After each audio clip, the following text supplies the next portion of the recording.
แม่นต้องบอกเขาป๋อมาแข่งงามจำ งาม บืนมาปิดสิมาขอปิดเอาเด้อบืนเด้อสิมาเอาไปให้เอื้อยแล้ว เอาแล้วลุงไงงามมัน มัน ได้แบบ ใครกลัวอันนี้ใครกลัวถิ่มไปซื้อเนาะเสียดายมันนี่พี่น้องเอ้ย แบบว่าจำลามาเมื่อนั้นมันบ่งามเท่านี้เลยเขาปิดไม้เลยปิดยำได้เขาปิดยำน้ำอย่างเงี้ยโดยปิดคันว่าครับปิดแช่ตู้เย็นไว้ก็ได้หลายมื้อเติบแต่มันก็บ่ได้แก้เพราะมีผักคะแล้วก็มีผักกระถินมีมะแขกถึงเมื่อ ที่กินอ่อน โดยซื้อปลามาปนปลาอยู่เฮือดเอื้อยอารมณ์ดีเด้อเนาะเจ้ายิ้มยัง หอมเปรี้ยวห้าว เดี๋ยวถามได้แล้วเฮือนแล้วซ่านได้กับบำรุงในเด้อร่างกายนะเด้อรู้สึกว่าจะจอยลงตายป้าเฮือนใหม่ได้เฮ้ย แบบว่าขาคายมือนั้นคายเจ็บท้องแบบว่ากินข้าวบ่แซ่บ ซื้อเนี่ยบำรุงยาวิตามินพวกเฮโมวิตอย่างสีมาบำรุงร่างกายโมเมนต์ยังน้อยคนเป็นห่วงลูกยังน้อยเป็นบิดเบี้ยมันซ้ำหันลูกใหญ่กับใครดอกใหญ่แต่งกินกับละวอนหันนี่ยังเป็นเบี้ยอยู่ฮะ ไม่ใช่เนี่ยไม่มันนะ บ่เลยก็จ้อยเลย แล้วซุกเนาะ แล้วมันไปได้ มีแต่ว่าดูแลเอานะตัวเองนี่ก็ได้โดยซื้อเฮโมวิตขวดนึงบ่เท่าไรหรอกขวดนึงแสนกุกีบซื้อยาเฮโมวิตเขาสีหู้อยู่หรอกเฮโมวิตบำรุงเลือดบำรุงร่างกายซื้อวิตามินมากิน ต้องพามาเขาไม่ได้กินเลยกินแต่ตอนเช้าแล้ว โดยเขาเฮ็ดเฮือนให้งามแล้วบัดบ่ได้เด้อเฮ้ยเนาะกูจีดมานี่เรียบร้อยกูจีดฮะแม่นบ่นางกูจีดนี่ตายได้เนาะเป็นบ่จะมีระวังได้เฮ้ยมีแต่รู้แล้วตัวเองอะแหละผัวนี่สร้างหัวมัน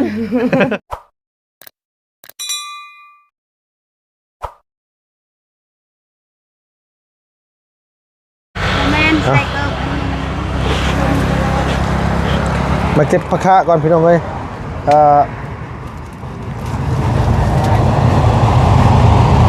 เนื้อลวก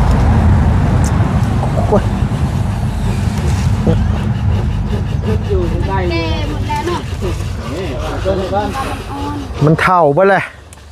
เท่าคือลานนี่แล้ว เท่าคือเฮานี้บ่คือเจ้าดอกสำเจ้าน่ะบ่เท่านะสำเจ้าน่ะสำเจ้านะฮะแต่20กว่าปีนี่บ่เท่าดอกหล่ะเอ้ย20กว่าปีเขาเบิ่นบ่คนเท่า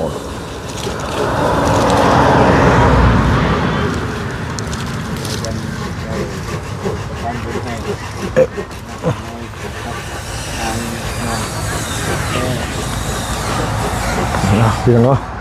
กับทักทายสบายดีพี่น้อง FC บัดสุขุสุคนนะเพื่อน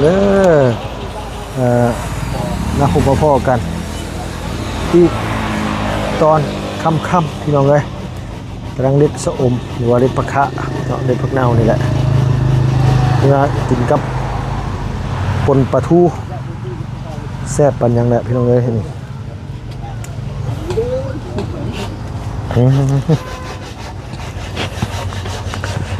เฮ้ยกินน้ำผักแค่ ใส่ยามไหนมันอ่อนกับยามไหนก็คือกันโมเมนต์บ่นาง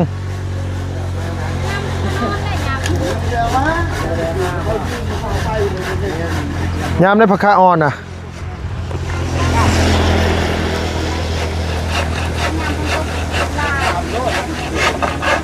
อันนี้มันเริ่มแก่แล้วมันบ่ล่ะใส่พี่น้องเอ้ยหมุนโอ๊ยอันนี้ก็แม่นบ่ล่ะโดยแม่กดลวกกินกับมันว่าปนปลาจะบอกปลาบ่ปลาดุกเนี่ยมันเป็นปลาดุกปลานี่ไหมนะปลา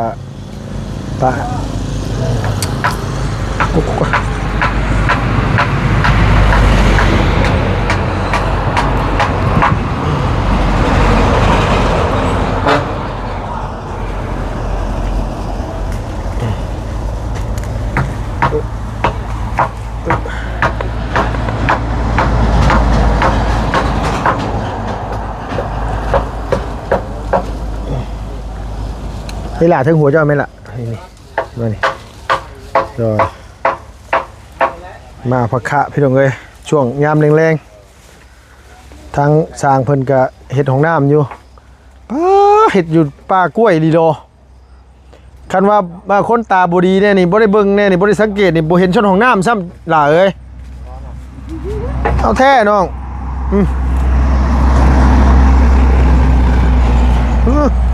ตอนลงแล้วลงง่ายบัดนี้ตอนขึ้นยาก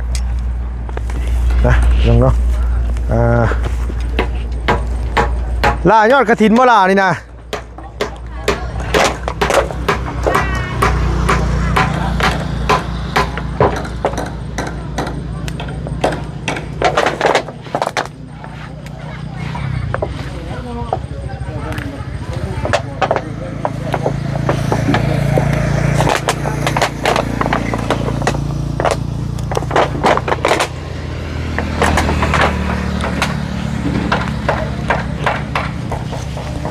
กินกับอย่างลูก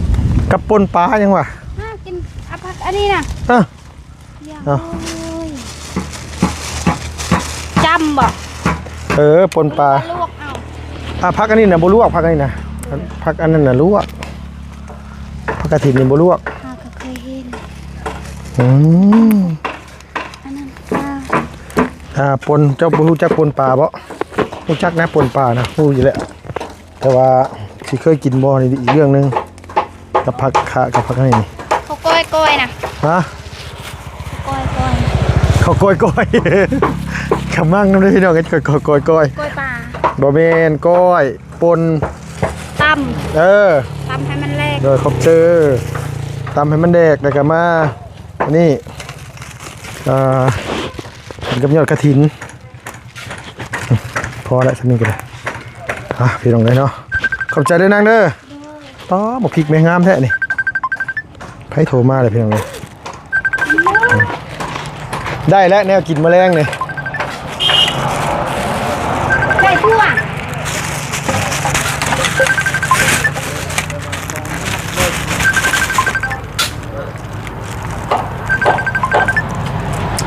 ไปเด้โทรมาเด้บ้านนี้เด้ใจเด้โอเคเด้อล่ะเด้เอาสบายดีเด้อน้องเด้อไปก่อนโดยโอ้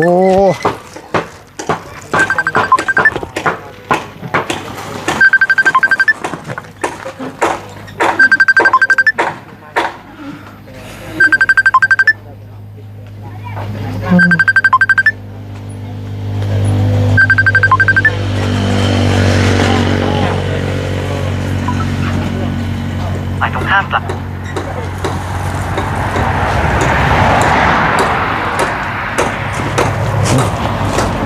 น้องเลย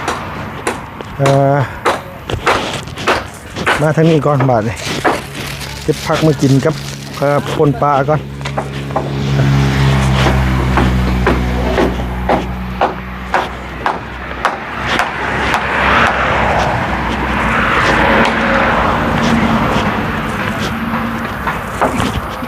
ครับนี่ไหนเอ้ย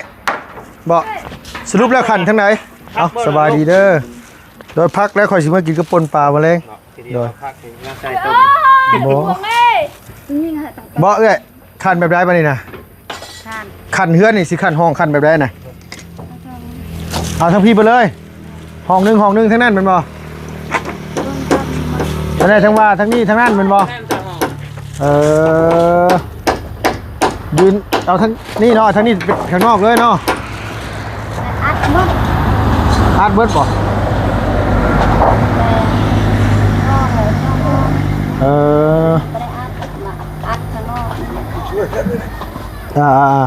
อัดข้างนอกชุมแขกคนไผมาสิเห็นเขาบ่น่ะต้องออกมาช่องเบิ่งอีกเจ้าสิอัดคือเฮือนประตูนะมันบ่งามแน่เนาะมันบ่งามสมัยแล้วมันบ่งามจังได๋แต่ตามใจผู้อยู่แล้วเนาะที่จริงเนี่ยทางนอกนี่ต้องปล่อยลงมันจะงามเฮือนน่ะคันอัดเบิดน่ะบ่งามจังได๋ก็เฮือนออกก็บ่ออกมันก็บ่เป็นชงบ่เล่นนะวะแม่นบ่คันว่าคันซั่นก็เฮ็ดเฮือนแบบเฮือนสมอนนี่สิงามกว่าเนาะเฮ็ดเฮือนสมอนน่ะคันแบบเฮือนสมอนน่ะงามคันเจ้าคันน่ะคือคันแบบว่า จ้าขันห้องนี่แหละห้องนั่นน่ะทั้งนั้นน่ะขันไปเลยน่ะแล้วทั้งนี้หมกปล่อยว่างน่ะงามเพื่อน นี่ปล่อยว่างหมดอัดหม้อ โดย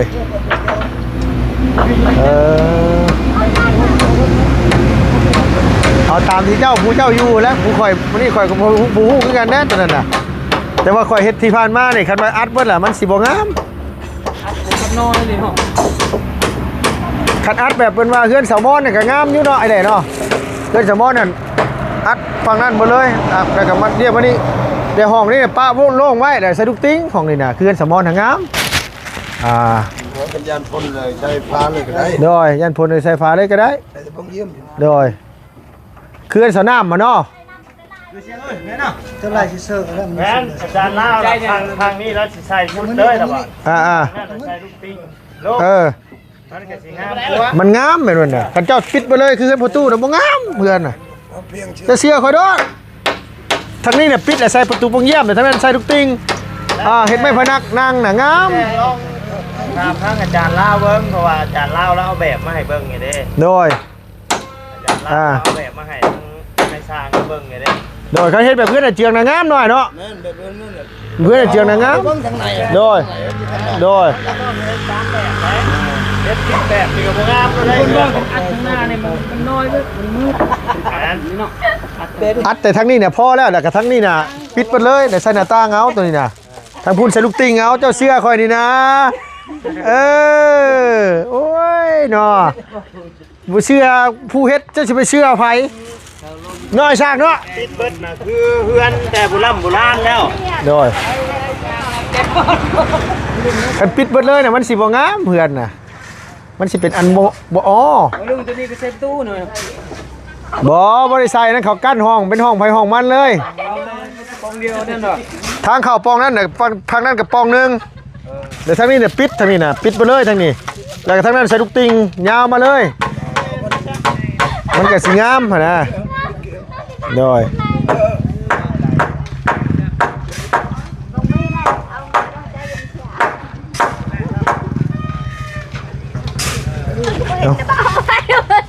มียังอันนี้นะบ่คือเห็นเฮ็ดแต่หึงเลย มีอะไรมั้ย มียังต้มหม้อนี่ต้มหรือขั่วนี่นะ มันคุย ฮะ ไปดีเด้อพี่น้องเด้อ มันคุย มันคุย อะไร มันจะได้กินหลายเด้ ต้มจนคุยใช่แต่งจริงไปใช่ว่าแต่งจริงวะ ใส่บ้านนุ่มบ่ มาไหมเฮ้ย ฮะซื้อเนาะเราหวาบลานนะลุงเนาะ พออยู่นี่อยู่เก่าอยู่กับพ่อ บ่กล้าอยู่น้ำเราบ่หยอกแบบนี้บ่กล้าอยู่น้ำเราบ่จ้าโอเคได้อเสด็จเอาสบายดีเด้อบ่อะไรเด้อโดยเจ้าเชื่อข่อยโดดเจ้าเชื่อข่อย มีอีกให้ของมีทางอีก เราว่าเราสิปิดเบิดเฮือนนั่นน่ะปิดเบิดแหละข่อยว่ามันบ่งามทั้งนี้น่ะปิดเบิดเลยก็บ่เป็นหยังทั้งนี้แหละใส่หน้าต่างเอาใบหนึงทั้งพุ่นน่ะใส่ลูกติงได้ก็เฮ็ดไม้พนักนั่งมันสิงามเลยแหละเฮือนน่ะทรงแบบนี้น่ะคันปิดไปเลยคือเฮือนประตูน่ะมันเป็นทรงโบราณแล้วนั่นน่ะเฮือนงามก็สิเป็นเฮือนบ่งามเนาะสบายดีปะลุงเด้ออยากได้มาแข่งพาไปเอามาแข่งหนึ่งก็ไป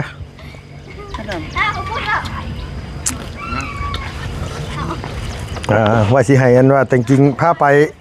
จักไปที่ไหนลานก็ได้ไปเล่นซะเลยป้าตพี่น้องเอ้ย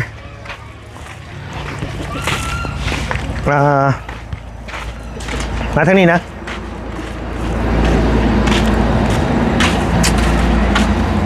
บ่บุญนะไปเก็บเงินได้เสาว่ามื้อเช้าเมื่อกี้นี่เขาให้สร้างกับบ่เอาบ่เขาให้สร้างก็ได้แหน่พี่น้องเอ้ยมาแข่งนะแม่สวยงาม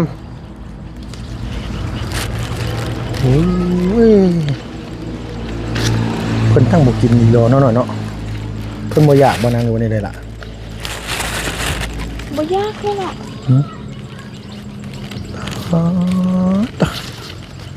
งามไปลีมันแข่งพี่น้องเลย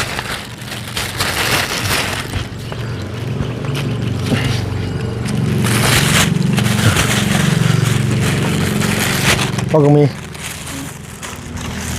ขว ความฝันเจ้านี่เจ้าคิดว่ามันสิแล้วอยู่บ่เฮือนเจ้านะฮะ อันที่ใหญ่เพิ่นบ่ซอยก็สิบ่เหลือเลย สลาแล้วว่าคันขายกล้วยขายมันนี่แขวนี่ออกเบิดก่อน เจ้าเท่าเลยเจ้าเท่าแขวโดนเบิดเพิ่นแล้วฮะ เฮาก่อนก็บ่แล้ว แม่นบ่เนาะ ก็บ่แล้ว แม่นบ่น้อย เพราะว่าเฮ็ดสวนมันคือกล้วยนี่ขายกล้วยแต่ละปีก็บ่ได้ได้แต่ค่าซื้อเป็นหนอกเป็นนัว เออ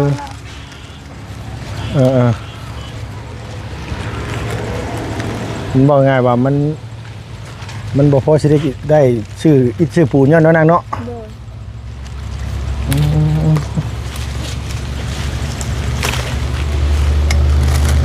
แค่เอ้ย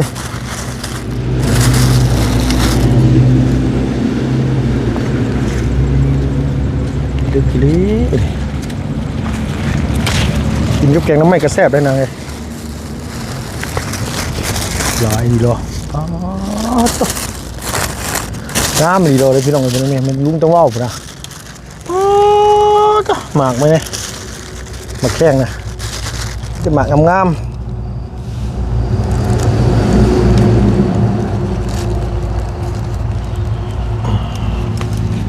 คือทั้งนี้เพิ่นบ่ค่อยกิน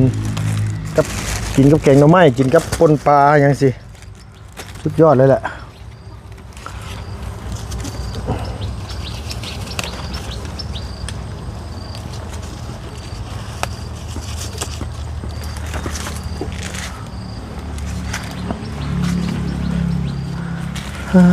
ตัว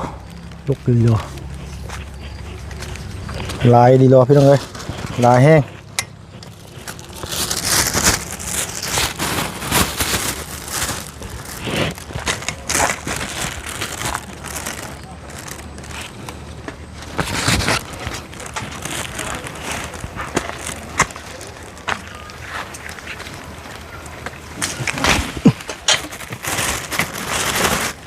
พอแล้วนะพอละตายแล้วนะไปเก็บมือน่ะโอ้โหพี่น้องเอ้ยมึงไงป้าจับเนี่ยสอนดิกินบุบกระเชียวหรอกใครก็ปล่อยมันแก่ถิ่มเอามือใส่ตู้ไว้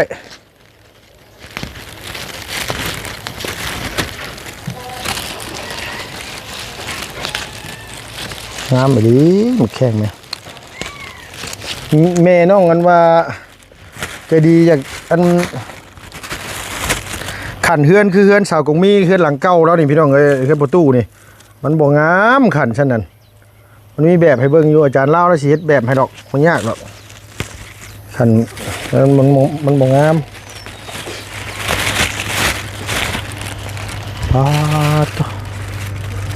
แข้งพี่น้องมาแข้งโพดมาแข้ง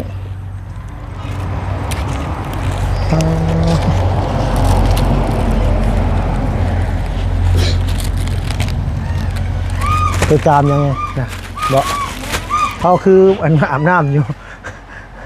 เขาอาบน้ำจะได้หน่อยว่าเท่ๆอะไรอะไร ไม่รู้ว่าใครจำเนี่ย ยันว่าตัวจาม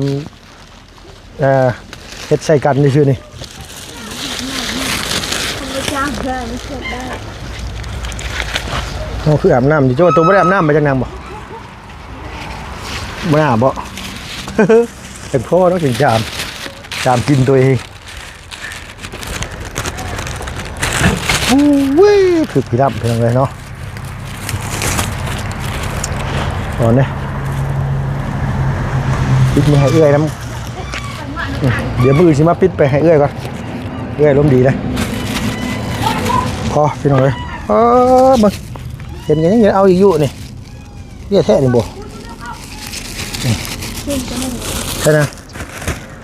อันนี้บ่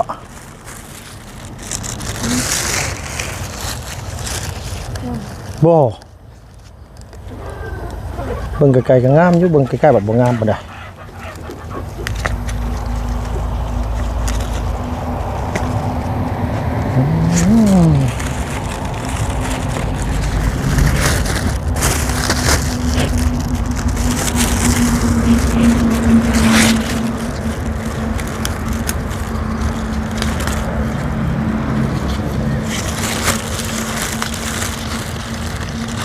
อยู่เมืองไทยนี่นะกิโลนึงนี่ประมาณถ้าเป็นเงินกีบเฮานี่กิโลนึงประมาณอยู่ช่วงมันเป็นราคาหน่อยโลนึงประมาณแสนกว่ากีบ150,000 160,000โลนึงเจ้าซื้อกันนะมะเขือพวงเขาเอิ้นว่ามะเขือพวงเอิ้นมะแข้งนะคนไทยเพิ่นเอิ้นมะเขือพวงลึกดีงามดีเพียงเลย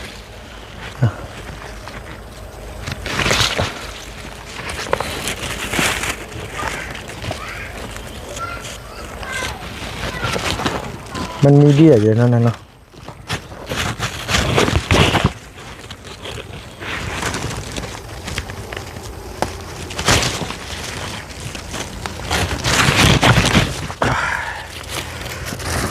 อันนี้เบี้ยกกนี่บนนัง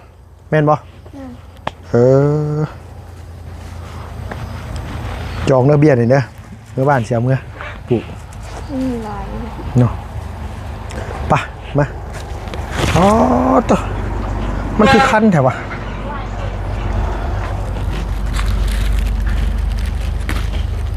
ว่าสีเศร้าเอาก็คือว่าโพดลายลวงงามดีโลตัวย่องเลย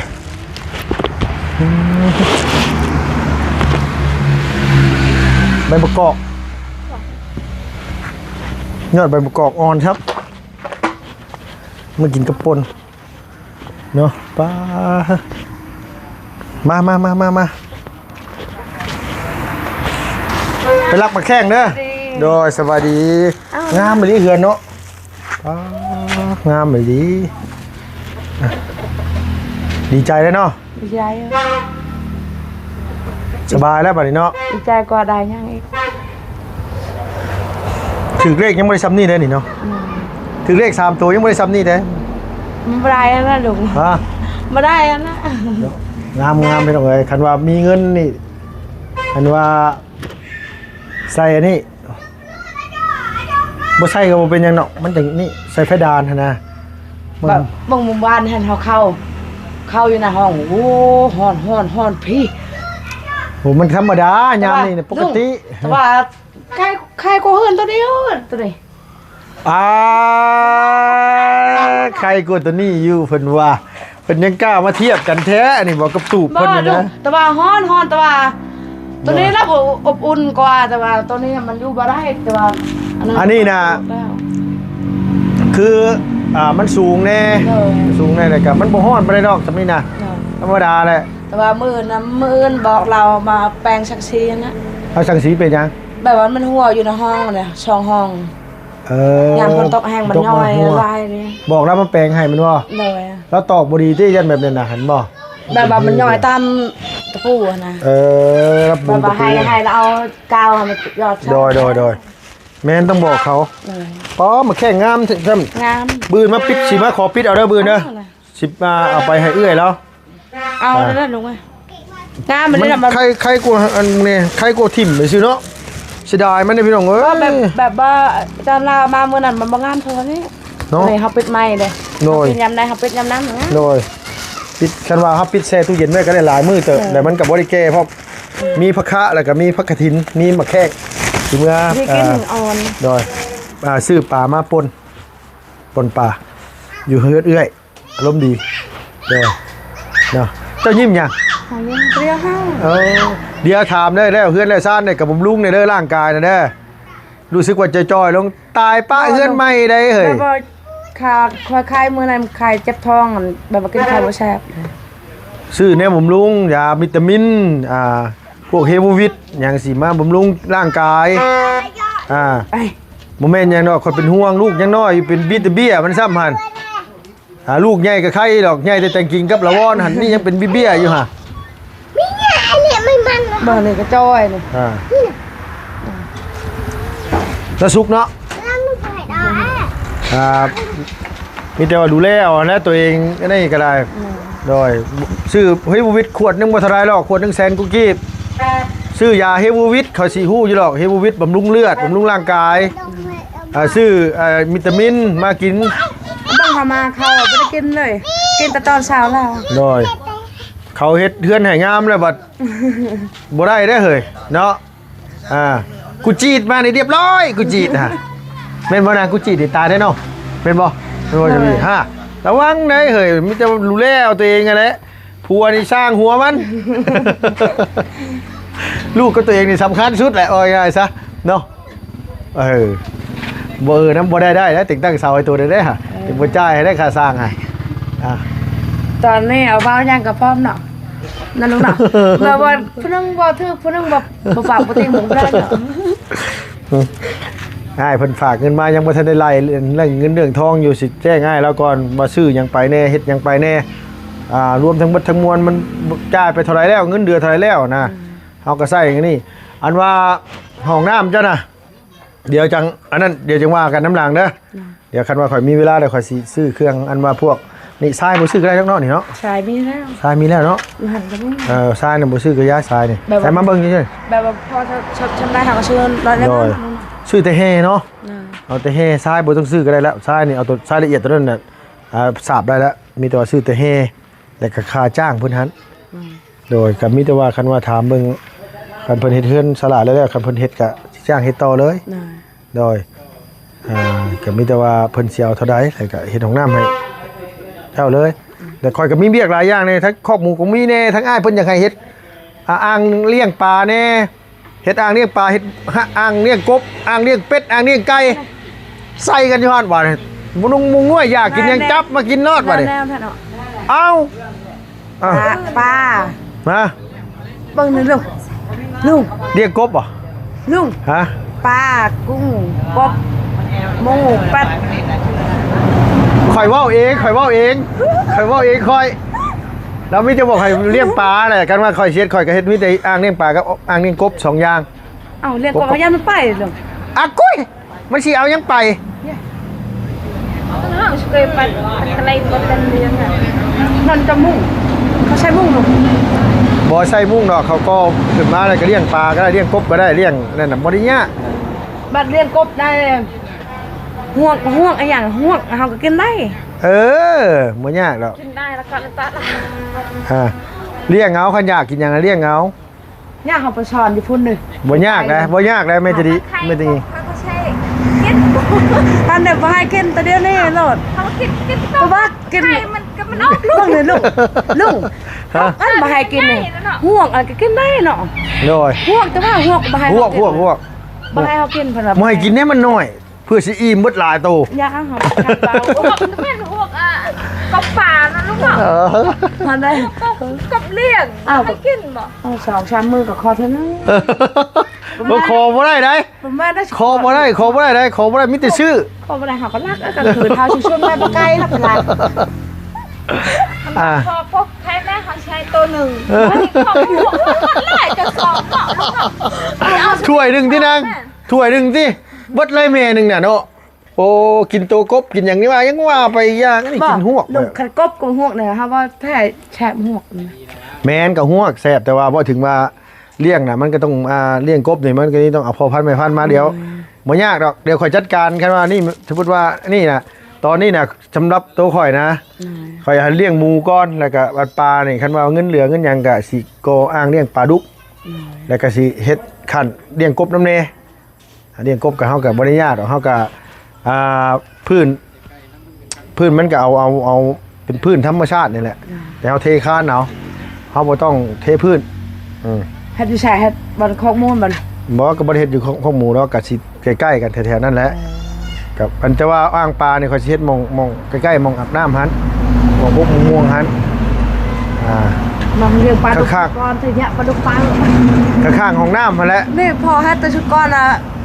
เลี้ยงปลาบ่ทันคอยก็มีอย่างน้อยๆนั่นเลี้ยงปลาดุกบัดจะกินปลาดุกปลาช่อนมดปลาดุกออกมันไปน้ำห้วยมันออกแล้วเราเห็ดตำเนาะนี่บ่ได้เห็ดตำบ่แม่นเห็ดน้องก็แม่แล้วเห็ดน้องมันสิได้กินหยังมันก็ออกบ่ได้ปลาดุกบ่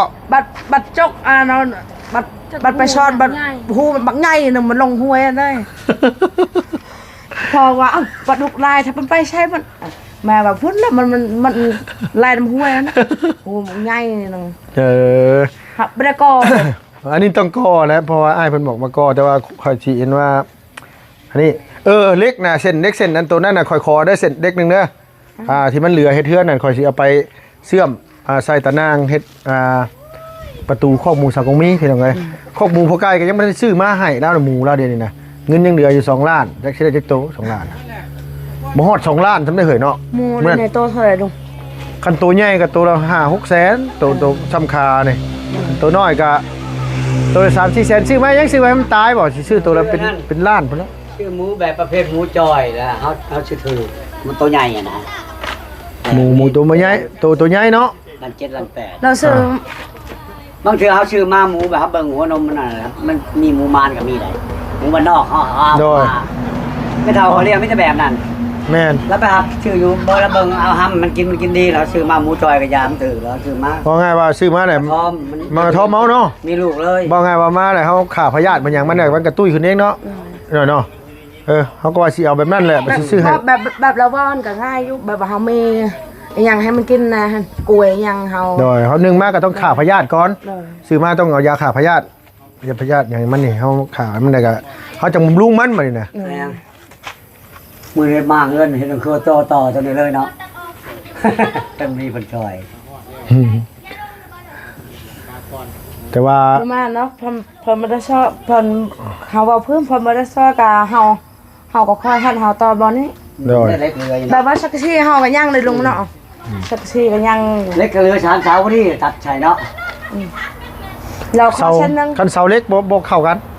เพื่อนจะเสาปูนเนี่ยสิจะสิใช้เสาเล็กบ่เข้ากันต้องเสาปูนมันจังเข้ากันเพื่อนน่ะคันเจ้าเสาเล็กมาตะใส่น่ะบ่คือมันบ่งามต้องซื้อเสาปูนมาใช้3เสาโตมานี่ก็โตมานี่3เสาก็บ่ได้หลายแล้วซื้อ3เสามัน เพื่อนนี่มันก็เฮ็ดกินบ่ได้แต่ยามฝนมันก็เปียกมันทางฝนมันดอกมันแล้ว คันว่านั่นก็ห้องน้ำมาสิตั้งหมองได้ซะน้อย ตั้งข้างหลังเลยละ ตั้งข้างหลัง เพื่อนนึงก็เนาะ บ้างนี่ออกก่อนติอันนี้บานประตูมันเอามาเรือบ่นี่ดูนี่เลยนี่ เรือมันหายเลย มันจะให้ของเยี่ยม ว่าง่ายว่าเพื่อเขาเฮ็ดเฮือนครัวกันหยังได้ก็เขาเฮ็ดใส่ปรุงเยี่ยมติแม่นอยู่ เอา ดอก เล็กเอาดีเรือ4เซนเล็ก บ่ เอาดี เราขอเล็กเฮาเช่นนั้นนะ ก็พ่อวะ บ่ค่อยจนมาเนี่ยมาอันตัวที่ว่ามันอันข่อยสร้างมาเมื่อนั้นเด้เด็กตัวน้อยๆนี่ตัวน้อยที่มันเหลือนี่ตัวเทิงนี่แม่นหยังแม่นหยัง พ่อจะว่านะจังหวัดบ้าน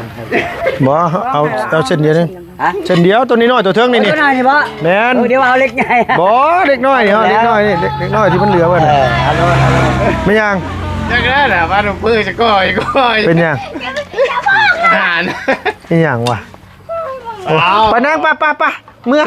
โดยโดยโอเค เจ้าไปพี่น้องเอ้ยมันคำเนี่ยเนาะมีแต่ว่าโดยนี่เลยก็มีแต่ว่าตามนั่นแหละพี่น้องเอ้ยเนาะเอาไปเด้อสบายดีเด้อพี่น้องเด้อโดยมาละไปพี่น้องเอ้ย